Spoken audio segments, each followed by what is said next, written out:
Hello everyone. बच्चों, आज का आपका इंतज़ार ख़त्म हुआ। सर कैसा इंतज़ार?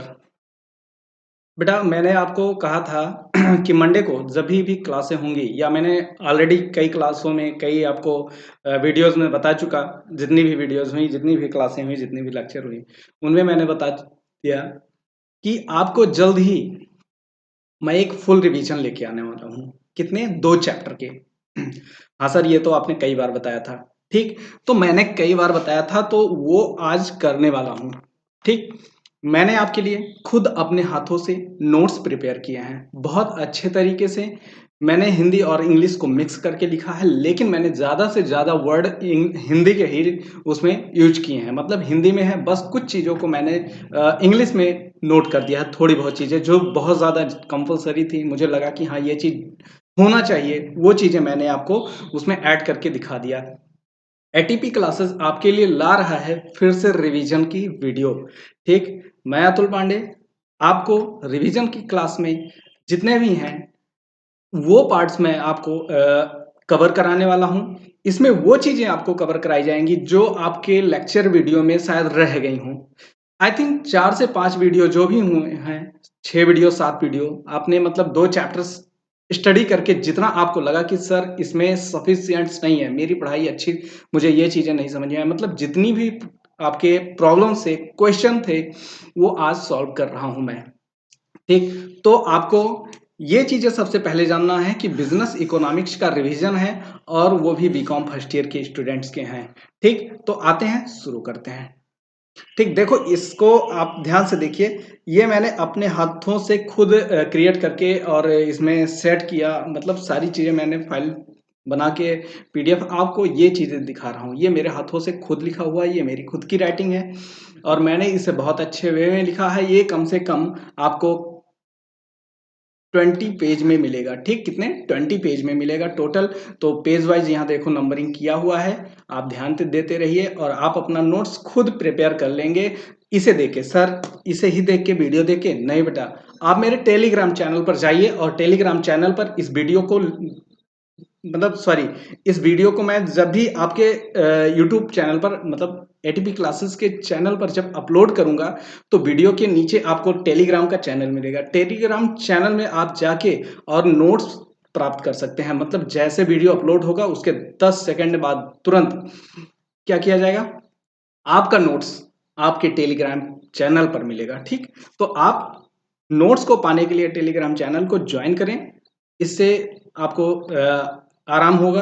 आप नोट्स को पीडीएफ को देख के और आप क्या करें, नोट्स बना लें। ठीक, तो मैं आता हूँ, अब शुरू करता हूँ आपकी क्लासें। अगर कुछ चीज़ें आपको नहीं समझ में आती है तो आप वीडियो को ही देख देख के, अगर आप टेलीग्राम चैनल नहीं ज्वाइन करना चाहते तो वीडियो को रोक रोक के आप ऐसे पेज टू पेज वाइज आप क्या करें, इसे नोट कर लें अपनी कॉपी में। ठीक, आई थिंक मुझे लगता है कि आपके लिए दोनों ऑप्शन है। चलिए शुरू करते हैं क्लासें। आज की क्लास बिजनेस इकोनॉमिक्स की रिवीजन है। ठीक, मैं थोड़ा सा गंदा करता चलूंगा क्योंकि मेरा काम ही है। देखो सबसे पहले मैंने कहा था कि बिजनेस इकोनॉमिक्स में आपको एक चीज और बताऊंगा। सबसे पहले हम पॉलिटिकल इकोनॉमिक पढ़ते थे। पॉलिटिकल मतलब जो चीजें कहते हैं ना पॉलिटिक्स में है, हर एक जगह पे होता था। लेकिन एडम स्मिथ हमारे हैं, जो फादर ऑफ इकोनॉमिक्स हैं, उन्होंने क्या किया, पॉलिटिकल शब्द हटा के सिर्फ और सिर्फ इकोनॉमिक्स शब्द रखा, इसलिए इन्हें इकोनॉमिक का क्या कहा जाता है, फादर माना जाता है। इकोनॉमिक वर्ड मैं बहुत ज़्यादा डीप में समझाऊंगा नहीं, बस ओवरव्यू, क्योंकि ऑलरेडी मैंने ये सारी क्लासें आपको बता दी है। सारी क्लासों में मैंने ये टॉपिक आपको कवर करवा दिया है। इकोनॉमिक वर्ड जो है मतलब हमारा अर्थशास्त्र जो है वो ग्रीक वर्ड के, किसके, ग्रीक वर्ड के इकोनॉमिया से हुआ है। इकोनॉमिया का मतलब होता है होम मैनेजमेंट। मतलब अगर कहें तो होम मैनेजमेंट मतलब इसे हम कह सकते हैं हाउस होल्ड मैनेजमेंट। ठीक, मतलब हम इसे हिंदी में कहें, सॉरी, घर का प्रबंध। ओके, आपको आई होप बहुत अच्छे से समझ में आ रहा होगा। ठीक, आते हैं नेक्स्ट पेज पे। बहुत ज़्यादा तेज़ी से चलने की कोशिश करेंगे और कम टाइम में आपको पूरा 20 पेज कवर करवाना है। उसके बाद मैं नेक्स्ट चैप्टर कल से क्लासें आपकी शुरू होंगी। बिज़नेस जो शब्द मैंने बताया था, सबसे पहले बिज़नेस को में क्या होती है, कुछ चीज़ें नीड होती हैं, तभी बिज़नेस भाई कैसे ओपन होता है। कोई चीज़ नीड होती है, ज़रूरत होती है, तो हम एक्टिविटी करते हैं, मतलब कोई कार्य करने की कोशिश करते हैं। एक्टिविटी हमारी 2 प्रकार की हो जाती है, एक इकोनॉमिक एक्टिविटी, एक non economic activity. Economic activity मतलब जिसमें हम क्या करते हैं, धन से संबंधित कार्य करते हैं, और नॉन इकोनॉमिक एक्टिविटी जिसमें हम क्या करते हैं, धन से संबंधित काम नहीं करते हैं। देखो मैंने लिखा है पर्सनल सेटिस्फैक्शन। पर्सनल सेटिस्फैक्शन मैं यूट्यूब पे आपको पढ़ा रहा हूँ, फ्री में पढ़ा रहा हूँ, इसमें मुझे कोई अर्निंग इकोनॉमिक एक्टिविटी हम नहीं कहेंगे, इसे नॉन इकोनॉमिक एक्टिविटी। कब पैसा मिले कोई उसका कोई मतलब ही नहीं है, मैं बस पढ़ा रहा हूँ, ये मेरा पर्सनल सेटिस्फैक्शन है, क्योंकि मुझे पढ़ाना बहुत अच्छा लगता है, तो मैं पढ़ा रहा हूँ। इसलिए मैं क्या कर रहा हूँ, आपको नॉन इकोनॉमिक एक्टिविटी कर रहा हूँ। देखो मैं बिजनेस कर रहा हूँ, एक प्रकार से कहे जाए तो बिजनेस है। ठीक, मुझे नीड है, जरूरत है किस चीज़ की, मुझे बिजी रहना, पढ़ाना, मुझे अच्छा अपने नॉलेज को गेन करना। तो मैं भाई जब पढ़ाऊंगा तो मेरा नॉलेज और ज़्यादा गेन होगा, तो मुझे कोई ना कोई एक्टिविटी करना पड़ेगा। भाई घर पे बैठ के तो कोई चीज़ होगा नहीं। ठीक, तो मैंने क्या किया, नॉन इकोनॉमिक एक्टिविटी काम किया। मतलब 2 एक्टिविटी थे, नॉन इकोनॉमिक एक्टिविटी, दूसरा नॉन इकोनॉमिक, तो मैंने non economic activity. Economic activity मतलब क्या होता है, जिसमें हम क्या करते हैं, अर्निंग मनी करते हैं। क्या करते हैं, अर्निंग मनी, पैसे कमाते हैं। जैसे हम कोई बिजनेस ओपन कर लेते हैं, कोई एम्प्लॉयमेंट, कोई नौकरी कर लेते हैं, कोई प्रोफेशन, कोई ऐसा, मतलब अभी हम पढ़ाते कोचिंग ओपन करके, और फिर वहाँ बच्चे आते पैसे देते, तो ये एक प्रकार से कह सकते हैं कि प्रोफेशन। ठीक, तो ये जिसे पेशा शब्द कहते हो आप। हमने अभी आपको जस्ट बताया कि इकोनॉमिक जो है हमारा, वो उसकी परिभाषा अगर हम यहाँ पे पढ़ें, तो डिफिनीशन जो हमारा उसका है, वो 5 भाग में बांट दिया गया है। मैंने आपको ऑलरेडी क्लास में 4 बताया था, लेकिन एक और है जो आपको आई थिंक पढ़ा कहीं नहीं मिलेगा, और पढ़ा भी नहीं जाता है। मोस्टली ये चीज़ें पढ़ी भी नहीं जाती हैं, लोग बताते भी नहीं हैं, क्योंकि ये उतना इम्पोर्टेंस नहीं होता है। तो जो 4 हैं, ये हैं पहला, दूसरा, और ये तीसरा हो गया। तो ये मैंने चौथा डाल दिया, और ये आपका 5वां। तो ये 4 आपके थे कंपल्सरी, ये मैंने अलग से आपको बता दिया। ठीक, तो एक पहले मैंने बताया था कि धन संबंधी मतलब वेल्थ रिलेटेड है। कल्याण संबंधी मतलब वेलफेयर। दुर्लभता संबंधी, दुर्लभता मतलब स्कैर्सिटी। अब जो मैंने डाला, इच्छा के लोप संबंधी, वांटलेसनेस, हमारी चाहत की जहाँ पे क्या होती है, हमारी इच्छाएं जहाँ पे समाप्त हो जाती हैं, समाप्त हो जाए, तो वहां पे हम क्या करते हैं, विकास संबंधी, जहां ग्रोथ ओरिएंटेड। तो धन संबंधी जो परिभाषा दी गई है, वो एडम स्मिथ के द्वारा दी गई है, जो हमारे फादर ऑफ इकोनॉमिक्स भी हैं। ठीक, और दूसरी बात, इनके साथ साथ जेवी से एक हमारे और लेखक थे, उन्होंने भी अर्थशास्त्री थे, उन्होंने भी धन संबंधी ही, मतलब एडम स्मिथ को ही समर्थन किया, और जे एम मिल ने भी किया है। लेकिन हम डिफिनीशन एडम स्मिथ और जे वी शे का भी पढ़ेंगे। वेलफेयर, कल्याण संबंधी बातें जो कही गई, वो प्रोफेसर मार्शल थे। इनके 2 और सहयोगी थे, जिनको कह सकते हैं, 2 लोगों ने इस चीज़ पर सहमति जताई कि हाँ, जो धन इकोनॉमिक है, वो धन का अध्ययन ना करके बल्कि क्या करता है, कल्याण का कार्य करता है, कल्याण से संबंधित कार्य करता है। तो इसमें मार्शल, जो प्रोफेसर मार्शल थे, वो तो एक्टिव थे ही, मतलब मेन थे, फादर थे कह सकते हैं इसके। लेकिन इनके 2 सहयोगी थे, कैनन और प्रोफेसर पिगो। ठीक, दुर्लभता संबंधी प्रोफेसर लेविन रॉबिन्सन थे, रॉबिन्स। ठीक, और इच्छा के लोभ संबंधी जो था, वो जे के मेहता जी दिए थे, इसके जो फादर हैं कह सकते हैं। इच्छा के लोभ संबंधी मतलब वांटलेसनेस के जो फादर हैं, ये डिफिनीशन या ये परिभाषा जो दिया गया, वो जे के मेहता द्वारा दिया गया, जो इलाहाबाद विश्वविद्यालय के पूर्व अध्यक्ष रह चुके हैं। और इसे इच्छा के लोभ संबंधी शब्द को हम एक और नाम से जानते हैं, किससे, आवश्यकता विहीन। ठीक, आवश्यकता जहाँ पे ना हो। ठीक, विकास संबंधी प्रोफेसर सैमुअल्सन, आपको मैंने ऑलरेडी बता दिया। चलिए इनके बारे में पढ़ते हैं। एडम स्मिथ को मैंने कहा फादर ऑफ इकोनॉमिक्स कहा जाता है, जिसकी चलिए आगे देखते हैं, पहले एक बार तब देखते हैं। देखो वेल्थ संबंधी मैंने कहा कि जो भी चीजें हैं, इकोनॉमिक जो है वो क्या है, धन का विज्ञान है। ये किसने कहा, कौन? एडम स्मिथ ने कहा। एडम स्मिथ ने कहा कि जो धन है, सॉरी, इकोनॉमिक जो है वो धन का विज्ञान है। और उन्होंने एक शब्द और कहा, जो डिफिनीशन दिया, वो कहा कि अर्थशास्त्र वह विज्ञान है जो राष्ट्रों के धन के स्वभाव एवं इसके कारणों की जांच करता है। ये इनका था, ठीक, पॉइंट्स। लेकिन अभी इससे पहले हम एक और बात पढ़ लेते हैं, जस्ट यहाँ ऊपर मैंने आपको ऑलरेडी लिख के बताया, ठीक, कि एक मिनट,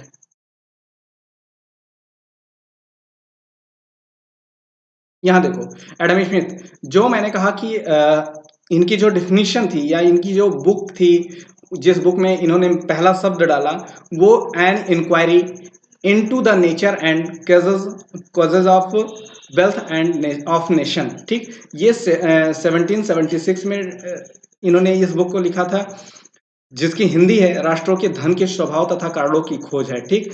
और मैंने यहाँ पे देखो ऑलरेडी लिख दिया, Adam Smith father of economics लिख दिया। Economics is the study of wealth. Economic क्या करता है? किसकी स्टडी करता है, मतलब किसको पढ़ता है? वेल्थ मतलब धन को, ठीक, धन का अध्ययन करता है। यही शब्द को मैंने देखो यहाँ पे लिखा है कि अर्थशास्त्र क्या है? विज्ञान है। और अर्थशास्त्र वह अध्ययन है जो राष्ट्रों के धन के स्वभाव एवं कारणों, इसके कारणों की जांच करता है, ठीक। इसके बाद इनका एक और शब्द था, वो कह सकते हैं अर्थशास्त्र धन संबंधी विज्ञान है। जो इस विज्ञान धन का अर्थ विज्ञान बताया गया है, इसी को बहुत अच्छे से डिफाइन किया गया, economics the science of wealth, धन का विज्ञान, ठीक। जेविसे ने कहा कि अर्थशास्त्र वह विज्ञान है। याद रखिएगा इन सब के डिफिनीशन, अर्थशास्त्र वह विज्ञान है। इन्होंने भी कहा कि अर्थशास्त्र क्या है? विज्ञान है। देखो इन्होंने भी वही चीजें है, अर्थशास्त्र मतलब धन, धन क्या है? विज्ञान है। और जेविसे ने भी कहा कि अर्थशास्त्र क्या है? वह विज्ञान है जो धन का अध्ययन करता है। लो वही बातें, ठीक। तो इन दोनों के हो गए। आइए वेलफेयर रिलेटेड डिफिनीशन जो है, वेल्थ मतलब कल्याण संबंधी। तो कल्याण संबंधी जो डिफिनीशन है उसमें बुक जो था मार्शल का, सबसे पहले हम कह सकते हैं कि प्रोफेसर मार्शल थे हमारे। और मार्शल की जो बुक थी वो कौन थी? प्रिंसिपल ऑफ इकोनॉमिक्स थी, जो 1890 में बनाई गई थी या प्रिंट की गई थी, या जो भी इन्होंने इस शब्द का प्रिंसिपल ऑफ इकोनॉमिक्स जो बुक लिखा इन्होंने, वो 1890 में किया। इनके कुछ वर्ड्स थे अलग अलग के, वो हम समझते हैं। इन्होंने पहले कहा कि धन की अपेक्षा मानव कल्याण है। मतलब धन की अपेक्षा क्या है? धन जो है वो मानव कल्याण के लिए है, बल्कि क्या है ये धन ऐसा चीज नहीं है कि जो सिर्फ और सिर्फ अपने आप पे डिपेंड हो। ये मानव के कल्याण के लिए, हमारे और आपके फ्यूचर के भविष्य के लिए है, मतलब फ्यूचर के लिए एक्टिव है, भविष्य के लिए हमारे काफी ये हेल्पफुल है, मतलब महत्वपूर्ण है।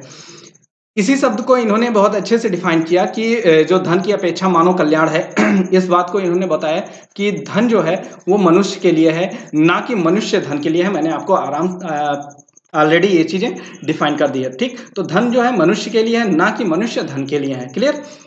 धन साधन साध्य है वरन साधन मात्र है। मतलब धन का अंत नहीं है। धन एक ऐसा शब्द है जो अंत नहीं है, कि मतलब धन पा गए तो अंत हो गया। धन एक साधन है। आप बातों को समझिए कि धन जो ऐसा है एंड, इसलिए मैंने इसकी इंग्लिश साध्य लिख दिया कि धन से क्या होता है, कोई पा गया तो खत्म नहीं हो गया सब कुछ, कि धन पा गया तो सब कुछ खत्म हो गया।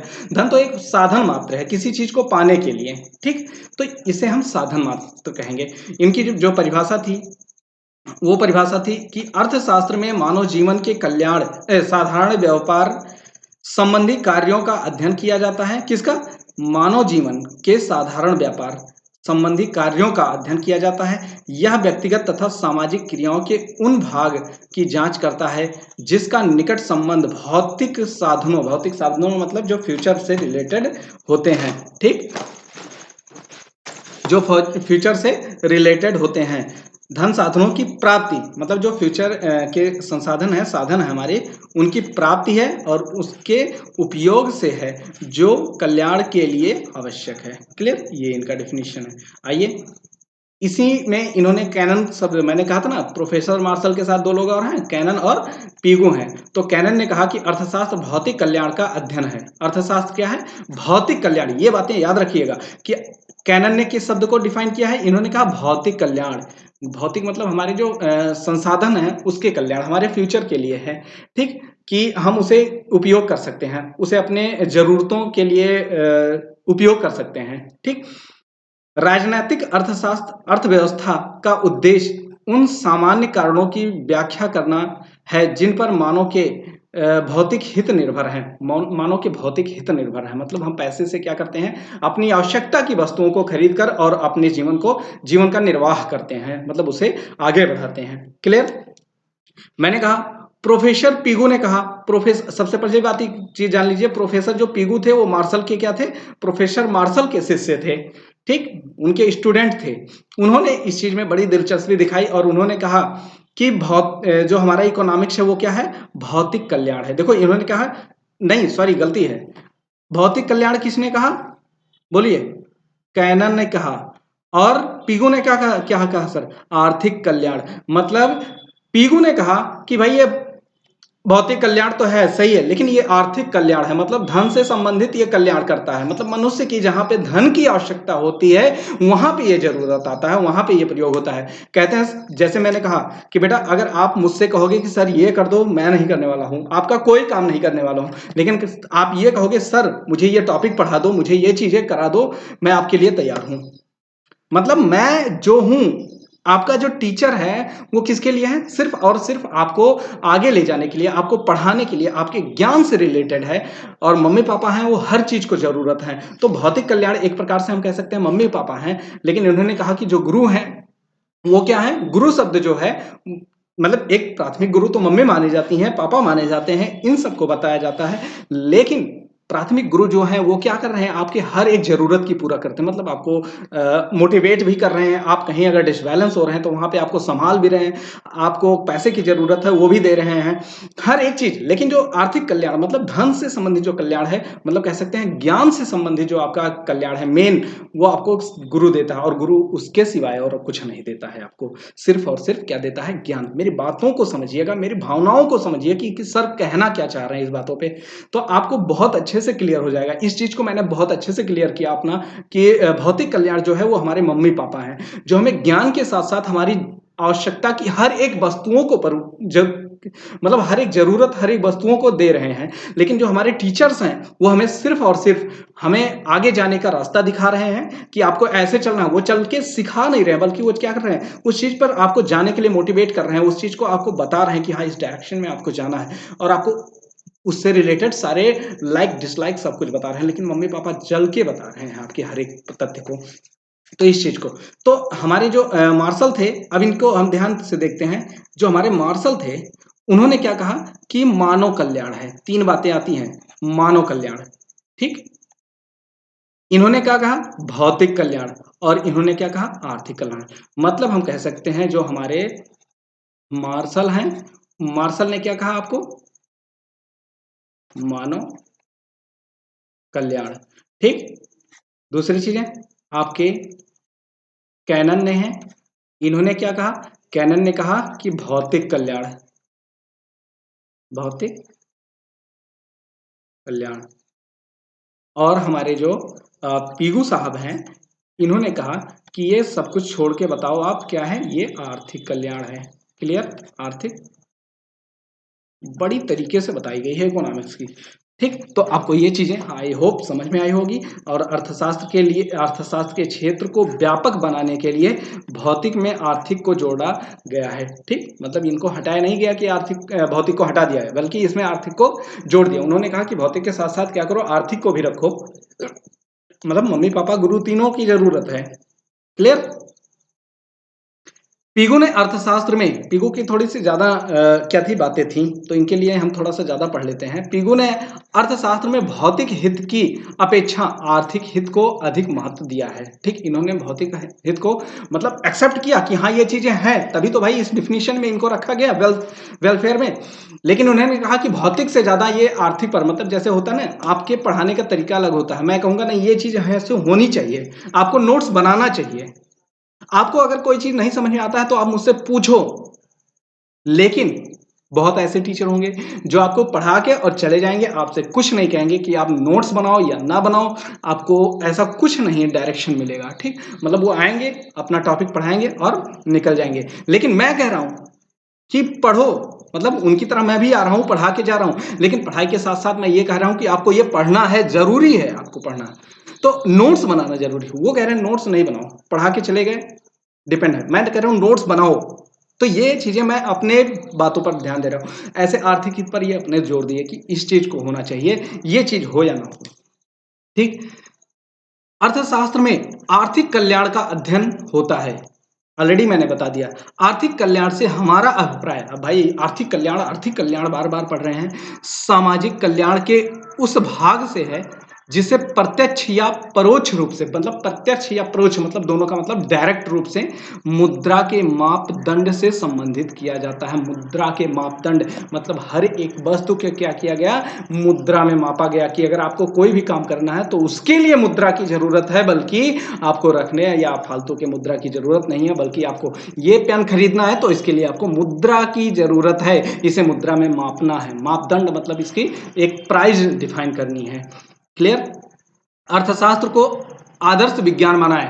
पीगो ने एक और शब्द कह दिया कि जो हमारा अर्थशास्त्र है वो आदर्श विज्ञान है। ठीक।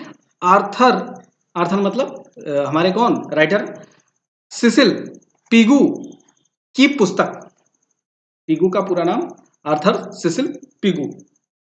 आर्थर मैंने कहा कि राइटर, तो ऐसा नहीं है। आर्थर सिसिल पिगू की पुस्तक जो थी वो था the economic of welfare. The economic of welfare, कल्याण का अर्थशास्त्र, जो 1920 में बनाई गई, जिसे कैम्ब्रिज समुदाय की, कैम्ब्रिज समुदाय एक प्रकार की समुदाय है जिसकी द्वितीय महान रचना माना जाता है। बहुत बड़ी बात हो जाती है कि जो द इकोनॉमिक ऑफ वेलफेयर मतलब कल्याण का अर्थशास्त्र है जो 1920 में लिखी गई है, उसका जो कह सकते हैं महानता है, वो महानता ये है कि वो कैम्ब्रिज समुदाय के द्वितीय महान रचना मानी जाती है। बहुत बड़ी बात हो जाती है ये अपने आप में। इसलिए अर्थशास्त्र को आदर्श विज्ञान माना गया है, वास्तविक विज्ञान नहीं। वास्तविक विज्ञान नहीं, आर्थिक क्या माना गया है, आदर्श। ठीक। ये आदर्शों पे चलता है, वास्तविकता पे नहीं चलता है, ये आदर्शों पे काम करता है। चलिए तीसरा हमारा था स्कैरसिटी रिलेटेड डेफिनेशन, जिसमें हमने आपको बताया कि प्रोफेसर रॉबिन्स है, प्रोफेसर रॉबिन्स की जो परिभाषा का सूत्रपात उसकी उनकी पुस्तक से हुई है। कैसे, एन ऐसे on the nature and significance of economic science. ठीक। जो 1932 में प्रकाशित मतलब लिखी गई से होता है। अर्थशास्त्र, जिसमें डिफिनीशन इन्होंने दिया कि अर्थशास्त्र वह विज्ञान है जो लक्ष्यों तथा उनके सीमित एवं वैकल्पिक उपयोगों वाले साधनों के परस्पर संबंधों के रूप में मानव व्यवहार का अध्ययन करता है। बड़ी अच्छी बातें कही इन्होंने, कहा कि जो लक्ष्य हैं उनके सीमित एवं वैकल्पिक उपयोग साधन हैं, परस्पर संबंधों के रूप में मानव व्यवहार का अध्ययन किया गया है, उसके संबंध में मानव का। और इन्होंने कहा कि इकोनॉमिक जो है उसमें 4 तत्व हैं। 4 तत्व कौन कौन से हैं, आवश्यकताओं का अनंत होना, मतलब अनलिमिटेड वांट्स, आपकी चाहत क्या होनी चाहिए, बहुत ज्यादा होनी चाहिए बेटा, इतना पढ़ने की इतनी चाहत होनी चाहिए, इतनी चाहत होनी चाहिए ना कि मतलब दिन रात एक कर दो यार। जब सोते जागते उठते बैठते हर एक पल आपको पढ़ाई से रिलेटेड जो काम करो, कहते हैं जो काम करो शिद्दत से करो, चोरी करो शिद्दत से करो, ईमानदारी करो बड़ी शिद्दत से करो, सफलता आपको उसमें तब मिलेगी। ठीक। चोर जाता है रात में चोरी करने, बड़े कॉन्फिडेंस से जाता है कि अगर घर वाला जग गया तो इतनी पिटाई करेगा गांव को बुला के, पूरे मोहल्ले को इकट्ठा करके, कि मेरी क्या होगी आगे की फ्यूचर वो मैं नहीं देख सकता। लेकिन वो बड़े कॉन्फिडेंस होता है यार, चल रहे हैं क्योंकि वो व्यक्ति सो रहा है और मैं उसके सोते समय चोरी करूंगा। ठीक। तो ये चीजें होती हैं, एक कॉन्फिडेंस लेवल होता है उसका। तो आपका भी कॉन्फिडेंस लेवल होना चाहिए कि सिलेबस कितना भी टफ हो उसे हम आसान बना के पढ़ लेंगे। जैसे मैंने कहा कि आपको मैंने पढ़ाया, फिर कुछ चीजें रह गई, कुछ चीजें बहुत अच्छे से नहीं डिफाइन हो, क्योंकि मुझे लिख लिख के पढ़ाना थोड़ा सा मतलब कह सकते हैं, अभी 10-12 दिन ऑनलाइन पढ़ाना शुरू किए तो एक थोड़ी सी हिजिटेशन, एक अलग इन्वायरमेंट होना थोड़ा सा डिस्टर्ब करता है। तो मैंने जब नोट्स बनाना शुरू किया तो नोट्स आपके लिए बहुत बेहतर बनाने की कोशिश किया, क्योंकि नोट्स मैं बार बार नहीं बना पाऊंगा, इसलिए मैं जब भी बनाऊं एक पेज लिखूं, बहुत बेहतर लिखूं। ठीक। तो एक पेज लिखने, बेहतर लिखने के कंडीशन में मैंने क्या किया, इन सारी चीज़ों को अच्छे से डिफाइन कर दिया। तो ये कोई बड़ी बात नहीं होती है, आप जो भी चाहोगे आराम से कर सकते हो। तो मैंने कहा पहला अनलिमिटेड वांट्स, आवश्यकताओं का, मैंने कहा आवश्यकताओं का सीमित होना, लेकिन जो आपके सॉरी आवश्यकताओं का समान ना होना। अच्छा, एक चीज पहली बात मैंने पढ़ी कि जो हमारे चाहत है, मेरी जरूरत जो है वो क्या है, मेरी आवश्यकता जो अनलिमिटेड अनंत है यार, उसकी कोई सीमा ही नहीं है, जो मिल जाए रख लो यार, ये भी चाहिए वो भी चाहिए वो भी चाहिए वो भी चाहिए। अच्छा, एक चीज होता है आवश्यकताओं का समान ना होना, मतलब ये समान भी नहीं है भाई, हमारी कुछ अलग जरूरत है, आपकी कुछ अलग जरूरत है, हर एक की जरूरत अलग अलग है यार, ये सबसे बड़ा प्रॉब्लम क्रिएट करता है। भाई अगर मुझसे कहा जाए, अभी जैसे मैं कहूं पढ़ाऊं, चलो आपकी चाह जरूरत है बहुत ज्यादा, सर इतना पढ़ा दो इतना पढ़ा दो इतना पढ़ा दो, आवश्यकताएं आपकी अनंत है, सर इतना पढ़ा दो, एक एक पॉइंट रट उठे मेरे माइंड में, और एग्जाम जब में जाए ऐसे छाप के चले आए। हाँ बेटा, आपकी चाह तो बहुत ज्यादा है, लेकिन इतने बच्चे हैं, मेरी वीडियो बीकॉम फर्स्ट ईयर की सबसे ज्यादा देखी जाती हैं, उसके बाद थर्ड ईयर की देखी जा रही हैं, सेकेंड ईयर की वीडियो कम देखी जा रही हैं। पता नहीं क्यों बच्चे अभी, हमें लग रहा है बीच में है तो मझधार में डूब रहे हैं। वो नहीं, दोनों लोग या तो देखो, या तो इस किनारे रहने वाला हिम्मत दिखाता है, या तो उस किनारे वाला, बीच वाला क्या कहता है, अरे ये बीच में लटक जाता है ना, तो ये सोचता है फिर अरे कर लेंगे, ये कहता है नहीं करेंगे, उसकी तो इसलिए।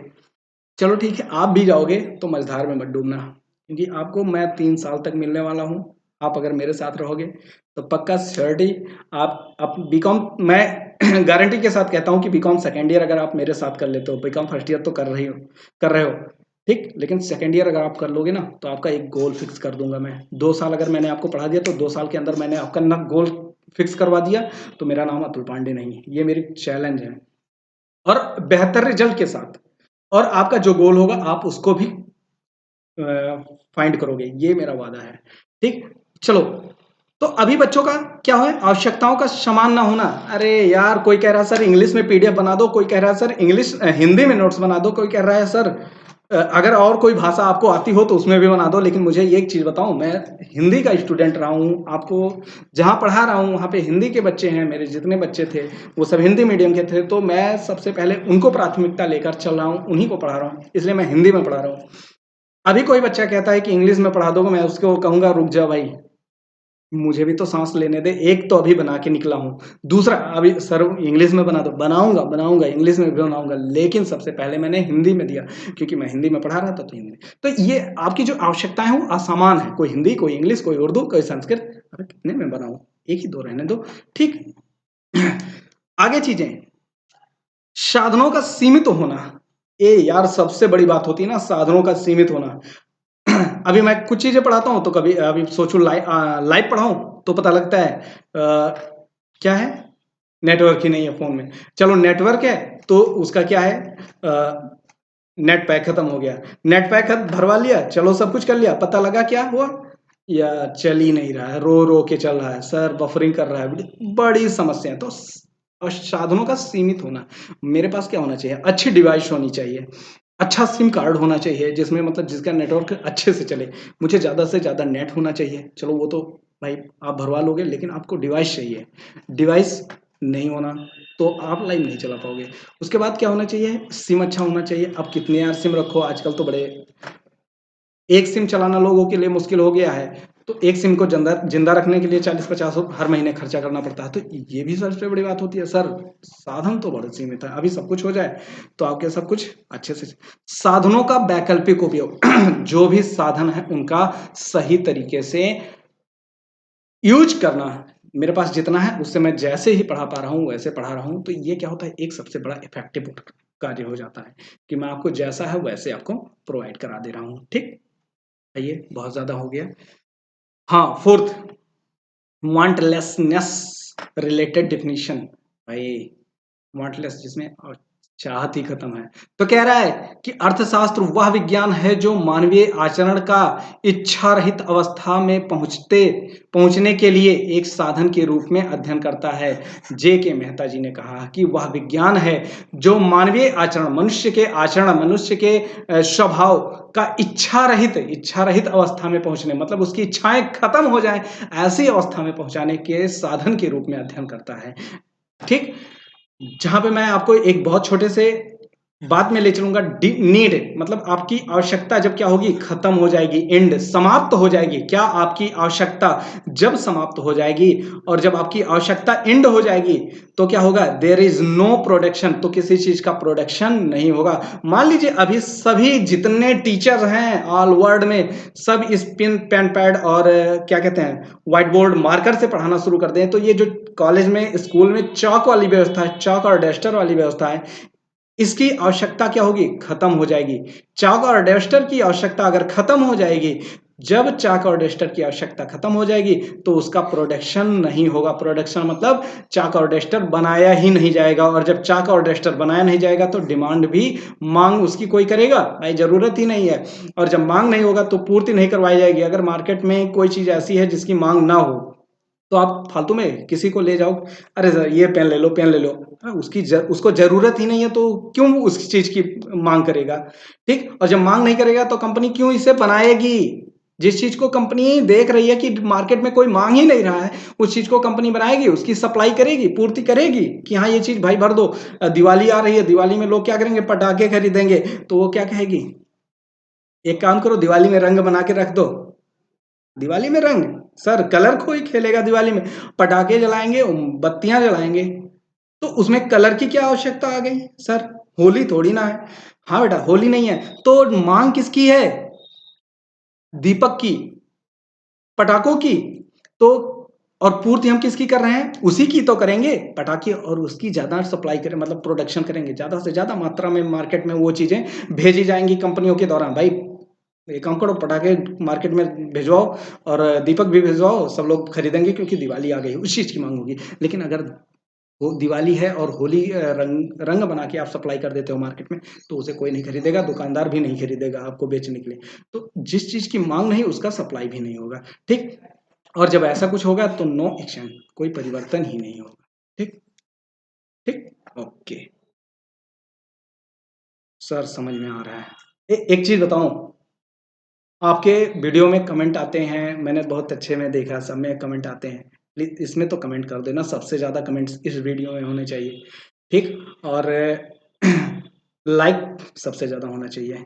अगर ऐसे लाइक और कमेंट होते रहे तो मैं शायद और भी अच्छे से आपको पढ़ाने की कोशिश करूंगा, मतलब पढ़ाने की तो पढ़ाऊंगा, नहीं करोगे लाइक कमेंट तब भी, लेकिन कर दोगे तो मजा आ जाएगा, तो मैं आपको ज्यादा से ज्यादा पढ़ाऊंगा। ठीक, चलो पांचवा देखते हैं, मॉडर्न डिफिनीशन, जो हमारा वेल्थ ओरिएंटेड डिफिनीशन है, इसे मॉडर्न डिफिनीशन कहा गया है। नोबेल पुरस्कार विजेता, नोबेल पुरस्कार भैया है विजेता कौन, प्रोफेसर सैमुएल्सन, और इन्होंने कहा है कि अर्थशास्त्र इस बात का अध्ययन करता है कि व्यक्ति और समाज अनेक प्रयोगों में लाए जाने वाले उत्पादन के सीमित साधनों का एक समयावधि में विभिन्न वस्तुओं के उत्पादन करने एवं उनको समाज में विभिन्न व्यक्तियों और समूहों में उपभोग हेतु, उपभोग मतलब उसे यूज में लाने हेतु वर्तमान तथा भविष्य के बीच बांटने के लिए किस प्रकार चुनते हैं, ऐसा वो चाहे मुद्रा का प्रयोग कर सकते हैं। मुद्रा का प्रयोग करके करें, मतलब मुद्रा का प्रयोग करके जो भी करना चाहें वो अपने भविष्य के लिए या वर्तमान के लिए वो कर सकते हैं, इस अथवा इसके बिना भी करें, मतलब अगर मुद्रा का प्रयोग करना चाहें तो करें, ना करना चाहें तो ना करें। मैं बिना मुद्रा के काम कर रहा हूँ, कोई बस थोड़ा बहुत खर्चा आया फिर उसके बाद तो अब लगातार काम चल रहा है ना।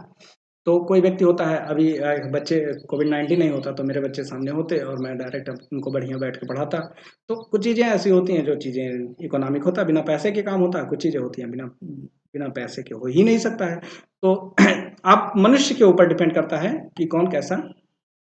चलो, प्रोफेसर बेनहम एक जो थे उन्होंने पूरे इकोनॉमिक को बढ़िया से डिफाइन किया था। उन्होंने कहा कि अर्थशास्त्र उन तथ्यों का अध्ययन है जो रोजगार और जीवन स्तर को प्रभावित करते हैं। इफेक्ट कहाँ डालता है वो? जो रोजगार पर इफेक्ट डालता है, जीवन स्तर, लोगों के जीने के स्तर पर इफेक्ट डालता है। सर ये कैसे? जीवन स्तर पर कैसे इफेक्ट डालता है? बेटा एक चीज बताऊं, अभी मैं पढ़ा रहा हूँ, मेरे पास इनकम नहीं आ रहा है, लेकिन अगर मैं यूट्यूब पे पढ़ाता रहा, मेरे बच्चे ज़्यादा ना फॉलो कर दिए, मेरे बच्चों ने ज़्यादा लाइक कर दिया, ज़्यादा वॉचिंग कर दिया, ज़्यादा कमेंट कर दिया, तो ये बढ़ता चला जाएगा, बढ़ते चले जाएंगे, एक लिमिट क्रॉस हो जाएगी। लिमिट जब क्रॉस होगी तो कंपनी यूट्यूब कंपनी सोचेगा यार इसने तो हद मचा दी है, एक काम करो इसको पैसे देना शुरू करो, कुछ फिक्स कर दो इसके, तो वो पैसे आएंगे। तो जीवन स्तर, अब मैं एक बात बता रहा हूँ, फिर मुझे पैसे मिलेंगे, तो मैं जब पैसे मिलेंगे तो फिर मैंने सोचा कि भाई मुझे पैसे कहाँ से मिले? आपको पढ़ाने से, बच्चों ने इतना प्यार दिया, उसकी वजह से मुझे क्या हुआ, ये मिला। ठीक, बच्चों ने प्यार दिया इसलिए मुझे इतना पैसा मिला। अब मेरी इनकम बच्चों के लिए हुई है, तो एक काम करो, थोड़ा सा मैं अपने पढ़ाई और सारी चीज़ों को चेंज करता हूँ। तो मैं कुछ ना कुछ टेक्निक चेंज करूँगा, कुछ ना कुछ बेहतर और करने की कोशिश करूँगा, कुछ ना कुछ और अलग करने की कोशिश करूँगा उसी पैसे। तो क्या परिवर्तन नहीं होगा? भाई मेरे भी पढ़ने और उसके मैं अपना ज़्यादा पैसे हो जाएँगे। अभी जैसे मैं पढ़ा रहा हूँ, मान लो कोई इस कॉलेज मिल गया मुझे, अभी 19 कोविड के मतलब न ये आपका क्या होता है, कोविड-19 खत्म हो जाए, मतलब ये कोरोना-वोरोना खत्म हो जाए, उसके बाद क्या होगा आपका? मैं जाके कहीं कॉलेज में पढ़ाऊँगा, कॉलेज वाले मुझे सैलरी देंगे, मेरी इनकम बढ़ती जाएगी, तो मेरे हर एक चीज़ में चेंज होगा, पहनने-ओढ़ने, खाने-पीने, हर एक फिर मैं अपना एक बढ़िया कोचिंग खोल सकता हूँ फिर से, मतलब लॉकडाउन के बाद फिर कोचिंग खोलूँ, कोचिंग को और व्यवस्थित करूँ, उसमें बच्चे आएँगे, फीस मिले तो और कोचिंग को बढ़िया डिज़ाइन डेकोरेट करूँ और सुंदर बनाऊँ और अच्छे से पढ़ाने की कोशिश करूँ। हर एक चीज़ को चेंज करता चला जा रहा हूँ। तो जैसे-जैसे लोगों की इनकम बढ़ती है, उनकी ज़रूरतें बढ़ती चली जाती हैं, ठीक? आपके पास अभी कोई इनकम नहीं है, आप बच्चे हो, पढ़ रहे हो, 10-5 पापा ने दे दिए, उसी में काम चला रहे हो। फ्रेंड ने पार्टी माँग ली, बर्थडे पार्टी माँग ली, तो आप सोचते हो चलो यार कैसे भी खर्चा कर देंगे। ठीक, लेकिन जब आप इनकम करने लगोगे तो फ्रेंड बर्थडे पार्टी मांगे ना मांगे, उसके बस आके सामने खड़ा हो जाएगा और आप समझ जाओगे इसे पार्टी चाहिए और बोलोगे चलो यार पार्टी करते हैं, जाओगे आप, 1000-2000 जो भी लगेगा, क्योंकि आप इनकम कर रहे हो अच्छी खासी इनकम। अब जैसे जैसे आपकी नॉर्मल इनकम 10,000 है, तो आप 1000-2000 तो आराम से खर्चा कर दोगे, चलो जाने दो कोई बात नहीं है, साल में एक ही बार तो करना है, ठीक? लेकिन अगर आपकी इनकम लाख 2 लाख हो जाएगी तो आप 10-20 हज़ार 50 हज़ार खर्चा कर दोगे, चाहे एक ही महीने में तो जाना है। आपकी इनकम जैसे-जैसे बढ़ती जाएगी, आप क्या करोगे? अपने विलासिता की वस्तुएँ बढ़ाते जाओगे। टाइप ऑफ अकाउंटिंग, इकोनॉमिक की जो टाइप्स हैं, उनको मैंने कहा था माइक्रो और मैक्रो, जिसे मैंने व्यष्टिगत और समष्टिगत बताया था, लेकिन इसको एक और नाम से जानते हैं, सूक्ष्म अर्थशास्त्र, और इसे व्यापक अर्थशास्त्र के नाम से भी जानते हैं। मैंने कहा था इसे अल्फ्रेड मार्शल ने दिया था, इसे जॉन मैनल केन्स ने दिया था, जिससे कह सकते हैं माइक्रो शब्द जो है वो मिक्रोस, एम आई, देखो यहाँ पे एम आई है और यहाँ एम ए है, बस इतना अंतर है। मिक्रोस, मैक्रोस, ठीक? मिक्रोस का मतलब होता है स्मॉल छोटा, और मैक्रोस का मतलब होता है बड़ा, ठीक, बिग। Okay clear? हाँ सर, ओके। आइए व्यावसायिक अर्थशास्त्र की विशेषताएं पढ़ते हैं। व्यावसायिक अर्थशास्त्र की विशेषताओं में मैंने आपको पहला बताया कि फर्म के सिद्धांत से संबंधित होता है, मांग व पूर्ति तथा विश्लेषण, लागत व आय का विश्लेषण, संतुलन, उत्पादन, मात्रा व मूल्य का निर्धारण, अधिकतम लाभ का अध्ययन कि कैसे भाई बिजनेस में लाभ आए, किसी वस्तु का मूल्य कैसे निर्धारित करें, ये सारी चीजें हमारे किस में आ रहे हैं, फर्म के सिद्धांत में, रूल रेगुलेशन में आ रहे हैं, ठीक। तो आइए सर, बहुत तेजी से नहीं चल रहे हैं, आराम से चल रहे हैं, ठीक, सर कथा पहुंच रहे हो। चलिए दूसरा, विशिष्ट या व्यष्टिगत अर्थशास्त्र, तो जिसे हमने कहा कि व्यष्टिगत मतलब हमारा क्या होता है, माइक्रो। तो माइक्रो को मैंने बता दिया था कि अर्थशास्त्र जो हमारा वो माइक्रो का भी अध्ययन करता है, और यहाँ पे देखो व्यापक मैक्रो का भी करता है। तो माइक्रो और मैक्रो दोनों का अध्ययन करता है, मतलब दोनों प्रकार के वर्क करता है, बड़े स्तर पर, छोटे स्तर पर।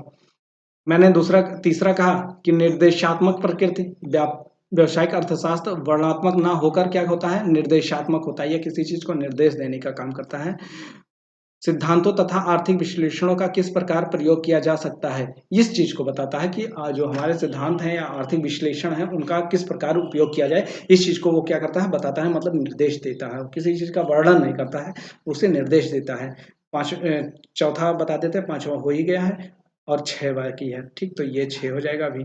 तो चौथा है अधिक व्यावहारिक उपयोगिता। अधिक व्यावहारिक मतलब सैद्धांतिक ना हो, सिद्धांत पर ना चलकर ये क्या होता है, व्यवहार में ये लाया जाता है। हमेशा इकोनॉमिक्स जो है वो व्यवहार में लाए जाने वाला चीज है।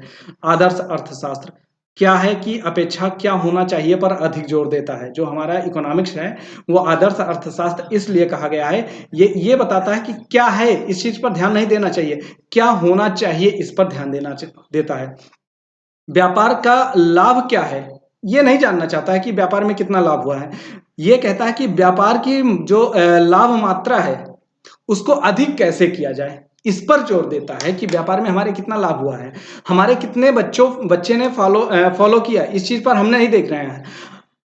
हमारे बच्चे कैसे हमें फॉलो करें, इस चीज को हम ध्यान दे रहे हैं कि हम कितना इफेक्टिव पढ़ाएं कि बच्चे फॉलो करते चले जाएं हमें। ठीक, इस चीज पर हम ध्यान दे रहे हैं। हमारे बच्चे हम क्या हैं इस चीज को नहीं ध्यान दे रहे हैं कि हम टीचर हैं, आप स्टूडेंट हैं, हमें पढ़ाना है। इस चीज में क्या होना चाहिए, हमें पढ़ाना चाहिए, कैसे पढ़ाना चाहिए, इफेक्टिव पढ़ाना चाहिए, ये चीजें हम ध्यान दे रहे हैं। ठीक, तो स्कोप ऑफ इकोनॉमिक्स मतलब इसको मतलब कह सकते हैं उसके क्षेत्र, उसके क्षेत्र कितने हैं। तो पहला है उपभोग।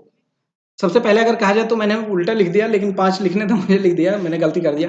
सबसे पहले किसी वस्तु का उत्पादन किया जाएगा, और उत्पादन किया जाएगा तो उसे उपभोग करने वाले भी मिल जाएंगे। उपभोग मतलब जैसे मैंने इस पेन का उत्पादन कंपनी ने किया, ठीक, और इस पेन का उपभोग कंजप्शन मैं कर रहा हूँ, इसका उपयोग मैं कर रहा हूँ। भाई मैगी और बर्गर और ये सारी चीजें, ठीक, और क्या कहते हैं, चाउमीन, ये सारी चीजें कौन, कंपनियां बनाती हैं और खाते आप हो, और जब आपके पेट में चला जाता है तो इसे कहते हैं उपभोग करना। ठीक, तो उत्पादन करना समझ गए, कंपनियां बना रही हैं, उत्पादन कर रही हैं, आप खा गए, उसका नामो निशान मिटा दिए, वो उपभोग करना हो जाता है। विनिमय एक्सचेंज करना है मतलब अदला बदली, तो हम इंपोर्ट और एक्सपोर्ट करते हैं, आयात निर्यात करते हैं, अपनी वस्तु को भेजते हैं और वहां से वस्तुएं मंगाते हैं। तो एक दूसरे जगह से हम अपन सामान मंगाते रहते हैं। जो चौथा पॉइंट्स है, 3 हो गए। चौथा पॉइंट्स जो है वो वितरण। वितरण मतलब कि हमें क्या करना है, कैसे हर वस्तु को, जैसे मान लीजिए दिल्ली में कोई सामान बन रहा है, ठीक, तो उसे कह सकते हैं लखनऊ कैसे पहुंचाया जाए। तो ये क्या है, डिस्ट्रीब्यूट करना है, यहाँ के लखनऊ के मार्केट में पहुंचाना है, तो यहाँ से कैसे इसे वितरण किया जाए, ये सारी चीजें मतलब एडवर्टाइज करना ना। ये तो साधन देखो यहाँ पे लिखा है, साधन कौन से होने चाहिए, पब्लिक फाइनेंस, लोक वित्त, राजस्व, ये शब्द आपको नहीं है, बस खाली आपको जानना है। तो इसमें मतलब हम पढ़ते हैं कि पैसे को कहाँ से कैसे, और पब्लिक फाइनेंस, पब्लिक मतलब पब्लिक के बीच में रह के हम कैसे पैसे को कमाएं और कैसे उन्हें सारी कंडीशन को फॉलो करें। बहुत ज़्यादा इंपॉर्टेंट नहीं है। तो आपको अभी ये इसकी पूरी एक बुक है पब्लिक फाइनेंस की, सब्जेक्ट ही आपको मिलेगा अभी काम में ही, अर्थशास्त्र की प्रकृति। ठीक, नेचर अब हम पढ़ेंगे इकोनॉमिक्स के। तो मैंने कहा 2 नेचर हैं, एक विज्ञान है और एक कला है। तो विज्ञान में मैंने देखो सबसे पहले हम कला को पढ़ लेते हैं, बहुत अच्छे से डिफाइन किया है। तो कला का अर्थ जो है वो वस्तुओं को प्रस्तुत करने का ढंग है। कला का जो अर्थ है वो ये है कि वस्तुओं को प्रस्तुत करने का ढंग माना गया है, किस प्रकार से इसे प्रस्तुत किया जाए। ठीक, या किसी को चाय देते हो तो कैसे देते हो, कला आपके अंदर। आप चाय को क्या करते हो, चाय या कॉफी जो भी है उसे क्या करते हो, पानी देने जाते हो तो कैसे जाते हो, गिलास में पहले जाते हो, गिलास को धुलते हो, गिलास में पानी रखते हो, नीचे ट्रे लगाते हो, फिर ले जाके लोगों के सामने रखते हो, अंकल सर जो भी कुछ है पानी पी लीजिए, चाय पी लीजिए, कि ऐसा करते हो। गए और बाल्टी में रखा हुआ है या कहीं गिलासा डुबाए, पानी लाके मुंह पे मार दिए, लो पानी पी लो, ऐसा करते हो। ऐसा नहीं है, कला है आपके अंदर ये चीज करने की। ठीक, कि आप इसको क्या कर रहे हो, बड़े सिस्टमैटिक तरीके से चाय को चाय के ही उसमें कप में डाला जा रहा है, ये नहीं कि गिलास में ले जाके दे रहे हो, जिसमें पानी पिलाए उसी में चाय दे दिए, ऐसा कुछ नहीं करते हो आप। सिस्टमैटिक तरीके से पानी अलग गिलास में, चाय के लिए अलग कप होता है, सब कुछ ट्रे में जाता है बड़े व्यवस्थित तरीके से। तो ये आपका क्या है, किसी चीज को प्रस्तुत करने का ढंग है, इसी को कला कहते हैं। ठीक, आप जिस कार्य को अच्छे तरीके से करते हो वो कला है। बच्चियां जो हैं मतलब लेडीज जो होते हैं वो क्या करते हैं, खाना बनाते हैं, वो बड़े सिस्टमैटिक, वो उनके अंदर की कला है। हम सबको कह दिया जाए तो क्या करेंगे, कहते हैं रायता फैला देंगे, ठीक, मतलब सब कुछ बेकार कर देंगे, जो कुछ भी होना अच्छा होना होगा वो भी हो जाए, बर्बाद हो जाएगा। तो उनके अंदर वो कला है, हमारे अंदर वो चीजें नहीं है, हैं करते करते आ जाती हैं लोगों में। ठीक, बड़ी तारीफ कर रहे हैं बच्चों की। आपको ये बता दूं, मैं भी बहुत अच्छा खाना बनाता हूँ। ठीक, बड़े दिन बाहर रहे हैं, बड़े पापड़ बेले किन्स, कला ज्ञान की वाकिन्स कहते हैं। किन्स ने मेरी तरह, जैसे मैंने कहा बड़े पापड़ बेले हैं, इन्होंने भी बड़े पापड़ बेले थे, इसलिए इनके अंदर डेफिनेशन निकला है। किन्स ने कहा कि कला ज्ञान की वह शाखा है जो निश्चित उद्देश्यों की पूर्ति के लिए क्या करता है, सर्वश्रेष्ठ तरीका बताती है। किसी कार्य को करने, किसी उद्देश्य को पूरा करने के लिए किस प्रकार से उसे किया जाए, ये सर्वश्रेष्ठ तरीका कौन बताता है, हमारा कला बताता है। विज्ञान क्या बताता है सर, विज्ञान दो कार्य को करता है, एक तो वास्तविक और एक आदर्श होता है। नॉर्मेटिव, NORMATIV, और ये POSITIV। ठीक, वास्तविक विज्ञान जो है कला एवं परिणाम, जो वास्तविक ज्ञान है वो दो बातों पर ध्यान देता है, वो कला पर कारण और परिणाम पर ध्यान देता है। ठीक, कहता है कारण एवं परिणाम के संबंध का विश्लेषण किया जाता है, मतलब आर्थिक पहलुओं में क्या है का विश्लेषण अर्थशास्त्र में किया जाता है। आर्थिक पहलू जो हमारे इकोनॉमिक पहलू हैं उनमें वो में मतलब कौन सा है, इकोनॉमिक पहलू में क्या है, अर्थ मतलब आर्थिक जो है, आर्थिक पहलुओं में क्या है का विश्लेषण अर्थशास्त्र में किया जाता है। इस चीज को बहुत अच्छे से प्रेजेंट किया गया, तो इसमें बताया गया कि कारण और परिणाम को ध्यान दिया गया है। ठीक, पहले बात, कारण एवं परिणाम का अर्थ क्या होता है, तो कारण और परिणाम का अर्थ होता है उपभोग करना, किसी वस्तु का उपभोग करना, किसी वस्तु का उत्पादन करना, किसी वस्तु का विनिमय करना, किसी वस्तु का वितरण करना, और किसी वस्तु का राजस्व करना। ठीक, पब्लिक फाइनेंस करना। और इसे इतनी बातों को बताने वाले और करने वाले, मतलब वास्तविक विज्ञान से जो रिलेटेड अर्थशास्त्री थे वो ये थे, जेवी शे थे और प्रोफेसर रॉबिन थे। अच्छा सर, आगे बढ़ते हैं, आदर्श विज्ञान को पढ़ते हैं। क्या होना चाहिए, आर्थिक पहलुओं का अच्छाई एवं बुराई के संबंध में विश्लेषण किया जाता है। किसके, अच्छाई एवं बुराई के संबंध में जो विश्लेषण किया जाता है उसे आदर्श विज्ञान कहा जाता है। मतलब उसने क्या कहा था, देखो इसने क्या था कि कारण और परिणाम को हम पढ़ रहे हैं, किसको, कारण और परिणाम, मतलब क्या, यहाँ पे ध्यान दीजिए, क्या है और इन्होंने क्या कहा, क्या होना चाहिए, उन्होंने कहा क्या है और इन्होंने क्या होना चाहिए, इस बात पर।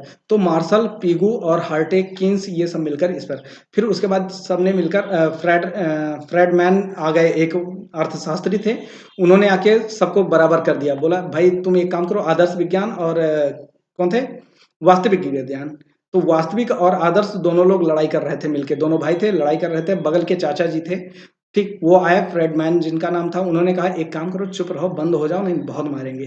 तो उन्होंने कहा कि क्या हुआ चाचा जी, बोले तुम लड़ाई कर रहे हो, मेरे घर में डिस्टर्ब हो रहा, मैं बैठ के टीवी देख रहा हूँ, बढ़िया मूवी आ रही है, मैं देख रहा हूँ, तुम सब यहाँ चिल्लाए जा रहे हो, तो ये डिस्टरबेंस आ रही है। तो वो बोले चाचा ये ऐसी, मतलब ये प्रॉब्लम है, ये कह रहे हैं क्या है, मैं कह रहा हूँ क्या होना चाहिए, ये बातें मतलब सारी डिफाइन कर रहे हैं अपना अपना। ये बोले कि एक काम करो बेटा, चुप हो जाओ, मैं बताता हूँ। तो इन्होंने कहा कि अर्थशास्त्र जो है वो कभी वास्तविक विज्ञान का काम करता है और कभी आदर्श विज्ञान का। वो कहते हैं कभी तुम अपना काम कर लो, उसके बाद तुम अपना काम कर लो, दोनों लोग एक दूसरे वो मतलब कहते हैं पारी रख के काम कर लो, आप कर लो अपना, वो भी कर ले, फिर तुम कर लो, फिर वो कर ले, मिलके कर लो। तो वही चीजों उन्होंने, तो वो सहमत हो गए, तो वो चाचा जी की बात पे सहमत हो गए। चाचा जी हमारे कौन है, फ्रेडमैन है, और उन्होंने क्या कहा कि कभी वास्तविक विज्ञान होता है और कभी आदर्श विज्ञान, मतलब अर्थशास्त्र जो है वो दोनों पे काम करता है। ओके। इकोनॉमिक प्रॉब्लम मैंने कल पढ़ाया था, हाँ सर जी, और हम 16 नंबर पेज पे आ गए हैं, बस जल्दी आपकी वीडियो खत्म होने वाली है। ठीक, जिसमें कहा था सर चुनाव की समस्या, मतलब इकोनॉमिक प्रॉब्लम जो है आर्थिक समस्या है, उसका मतलब होता है किसी वस्तु के चुनाव की समस्या हो रही है। तो मैंने कहा था ह्यूमन वांट्स, नीड, जो चाहत है मनुष्य की वो क्या है, अनलिमिटेड है, और रिसोर्स हमारे साधन क्या हैं, लिमिटेड है, सीमित हैं। इसलिए मैंने कहा कि आर्थिक समस्या क्यों उत्पन्न होती है, सबसे पहला शब्द आ जाता है। तो इसके लिए मैंने 5 पॉइंट्स आपके सामने रखे हैं, ये 5 पॉइंट्स मैंने पहले नहीं बताए थे, लेकिन लेकिन अब बता रहा हूँ। तो सबसे पहला मैंने कहा था असीमित आवश्यकताएँ, मनुष्य की चाहत ज़्यादा है, आवश्यकताओं की तीव्रता में अंतर, मतलब डिफरेंस इन वांट्स। मनुष्य की चाहत में यार इतना अंतर है। अभी मैंने आपको पीछे बताया कि मनुष्य, कोई कह रहा है सर तीव्रता में अंतर कैसे आ रही है आवश्यकता में? कोई कह रहा है सर हिंदी में ही पीडीएफ बना दो, मैंने बना दिया। ज़्यादा से ज़्यादा लोग हिंदी में कर रहे थे। अब कुछ लोग कह रहे हैं सर इंग्लिश में बनाओ, कुछ लोग कह रहे हैं सर उर्दू में बनाओ। अबे मुझे आती नहीं है उर्दू, कहाँ से बनाऊँ? सर कोई अपनी-अपनी भाषा में, भाई वीडियो तो बहुत ज़्यादा दूर तक जा रही है, जो लोग देख रहे हैं वो यही कह रहे हैं सर, वो अपनी लैंग्वेज की डिमांड कर रहे हैं। सर बातें तो समझ में आ रही हैं, लेकिन मुझे पीडीएफ इंग्लिश में चाहिए। लो, मैं किसकी डिमांड पूरा करूं, ये बातें आ जाती हैं। ठीक। तीसरी समस्या जो थी वो आवश्यकताओं की पूर्ति के साधन सीमित थे। अच्छा, साधन कौन कौन से? प्राकृतिक साधन होते हैं और दूसरा मनुष्य के द्वारा निर्मित होता है। प्राकृतिक मतलब बहुत ज्यादा, जैसे अभी मान लो एक हमारे इन्वायरमेंट को, हमारी जमीन को पानी की जरूरत है, तो आवश्यकताओं की पूर्ति के लिए साधन जो है वो सीमित है।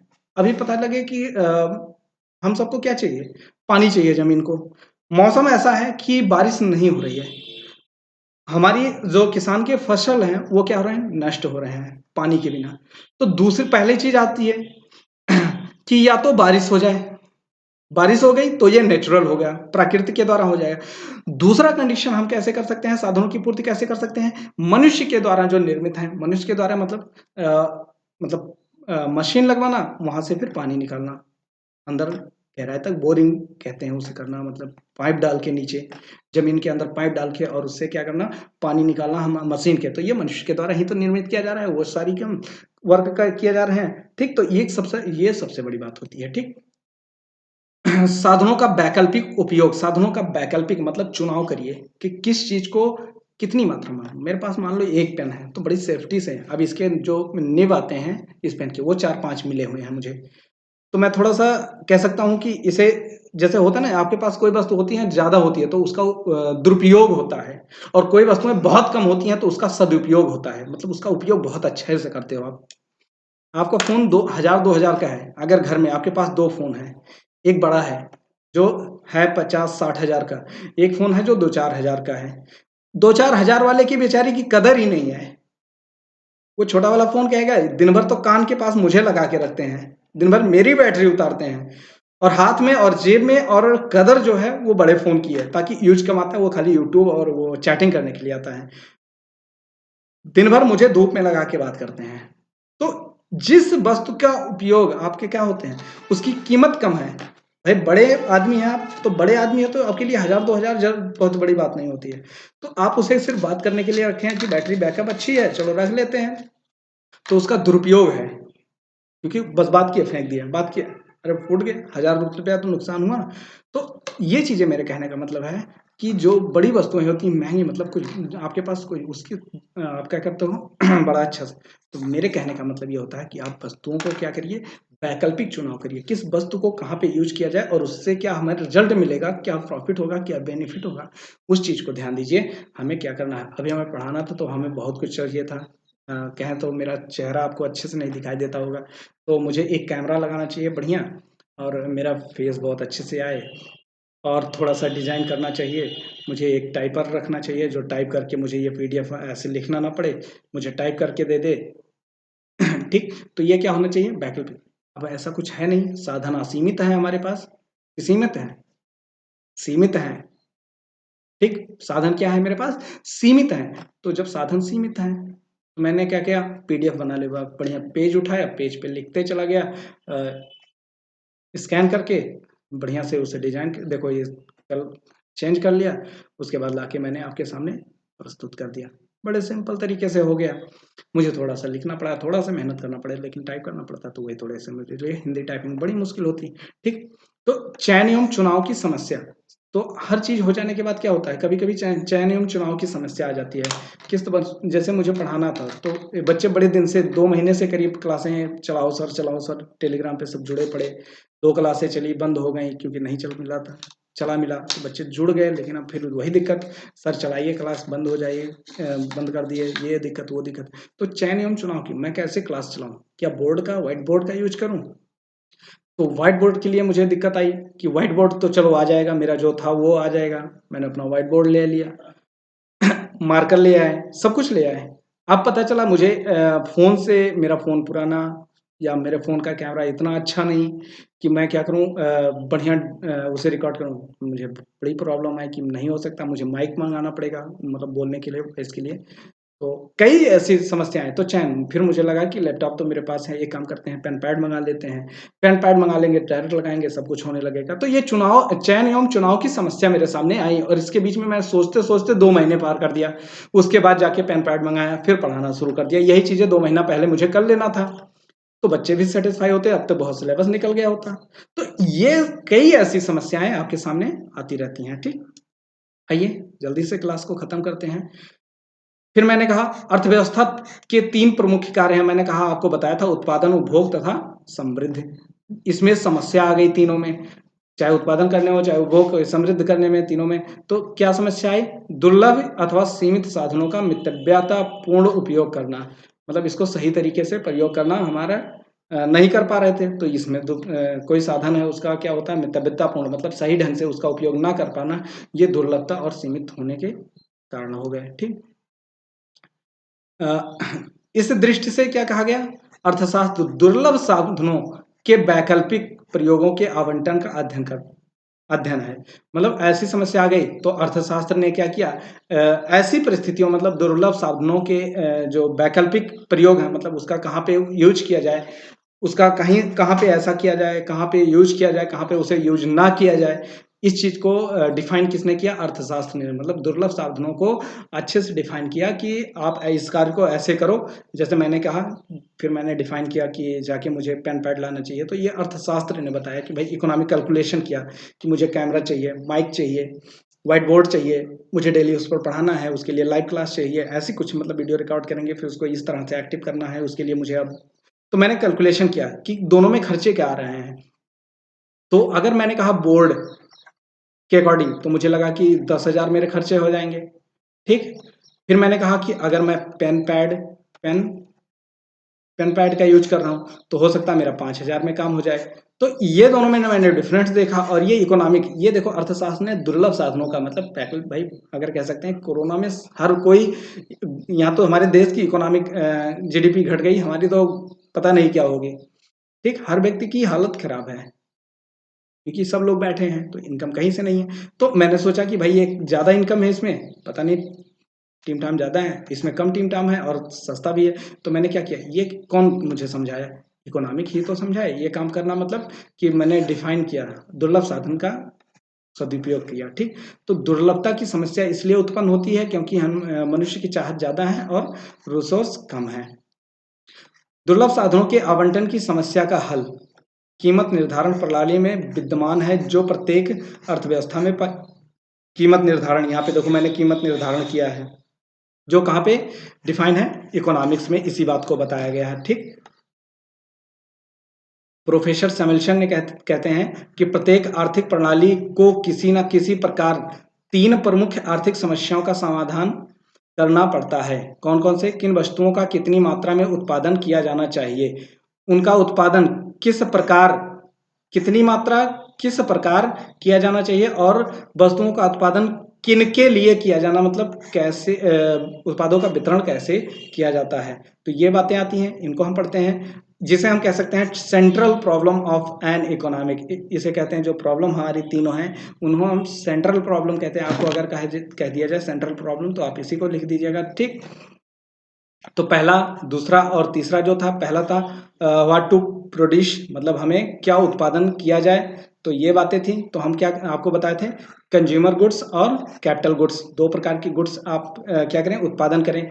मैंने कहा कि हाउ टू प्रोड्यूस, कैसे किया जाए। तो मैंने कहा लेबर को या तो ले आओ भाई, मतलब क्या बनवाना है, मुझे घर बनवाना है, तो एक काम करो, चाहे लेबर ले आओ, चाहे मशीन ले आओ, वही घर बना दे, ठीक, जिसे कैपिटल कहा गया।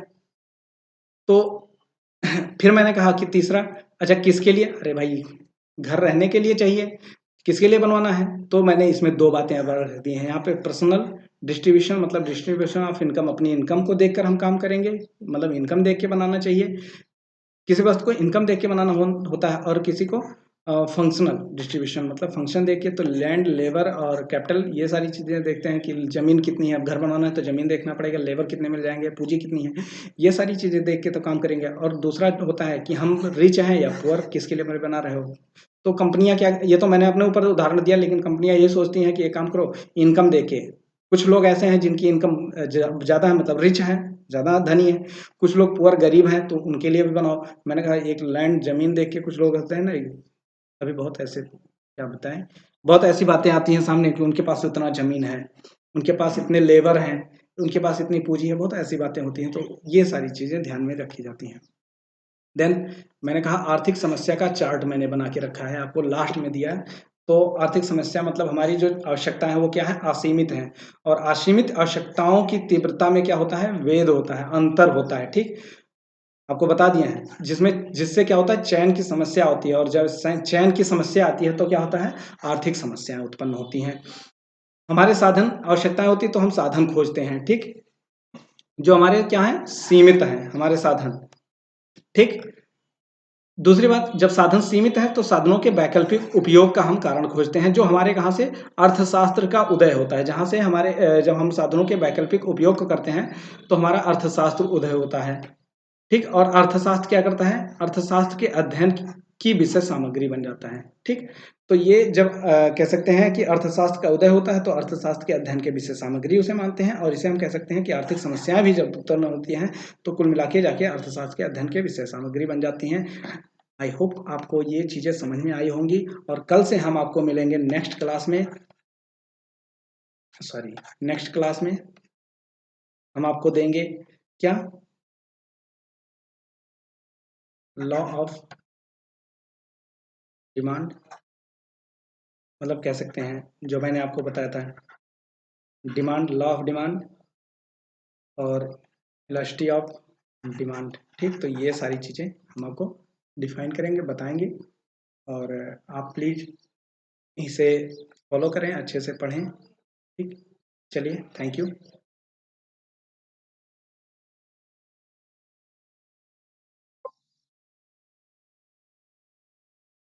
मिलते हैं, बाय बाय। आपको मिलते हैं नेक्स्ट क्लास में। आप इसे अच्छे से रिवाइज करिएगा। और आई होप बहुत अच्छे से आप पढ़ोगे, बहुत मेहनत करके पढ़ोगे। और आप नोट्स प्लीज़ बना लीजिएगा। आपके लिए मैं कह रहा हूँ, मेरा इसमें कोई व्यक्तिगत फ़ायदा नहीं है। ठीक, मुझे आपको पढ़ाना है, तभी कोई व्यक्तिगत फ़ायदा नहीं है। और आप अगर कुछ भी करो या ना करो तब भी मुझे कोई व्यक्तिगत फ़ायदा नहीं है। तो प्लीज़ आप अपने लिए तो कर लो, मेरे लिए कुछ नहीं करना है। आप अपने लिए कर लो, वीडियो देख लो अपने लिए, आप अपने लिए नोट्स बना लो। अपने लिए अगर कोई चीज़ नहीं समझ में आती है तो मुझे कमेंट करके बता दो। मेरे लिए अगर करना चाहते हो तो थोड़ा सा इतना कर देना कि थोड़ा सा क्या करना, वीडियो को लाइक कर दो। और जो लोग इसे पढ़ना चाहते हैं उनको शेयर कर दो, ताकि उनको भी इसकी बेनिफिट मिल जाए। ओके, तो बस इतना कर दो। हर कहीं ना कहीं मिला के आप ही का फायदा है सब कुछ। Okay, bye bye.